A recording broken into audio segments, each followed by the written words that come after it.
And I noticed that there are Shellmound perimeters stenciled into the sidewalk. What's some of the significance around that? Is that sort of detail on the map? So I don't have that map picture with me. A couple of, was it last Martin Luther King Jr. Day, we invited people to take a bike ride to the outer perimeter of the Shellmound. And that was a particular color. And then a even larger piece of land would have been the whole entire village site encompassed, right? It's over a mile in diameter.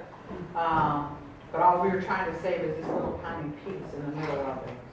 And so really when you think about the immensity of the land and that we had as a village site, and you think that we're only trying to take care of a piece of it, it was really to give people a visual about what it was.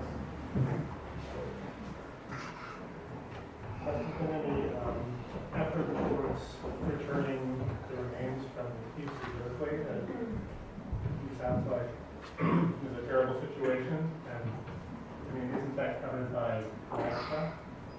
Yeah, the Native American Graves Repatriation Act, NAGPRA, actually says that there's institutions that are supposed to give Native people a, what is it called? Inventory of what they have. UC Berkeley has been really lax in getting that done. Recently, probably in the last 3 weeks to a month, there was an article that came out that said that UC Berkeley is really working on trying to figure out how to repatriate.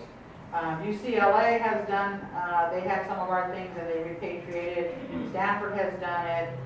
Berkeley is like the last people to do it, but they are trying to now again create a way of doing that that's not so hard.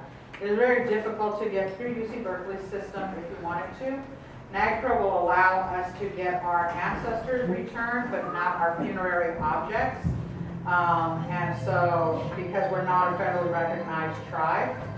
But one of the other things the other reasons that we need land is that when you think about 15,000 ancestral remains, where are you going to put them if you don't have a land base to reinter them?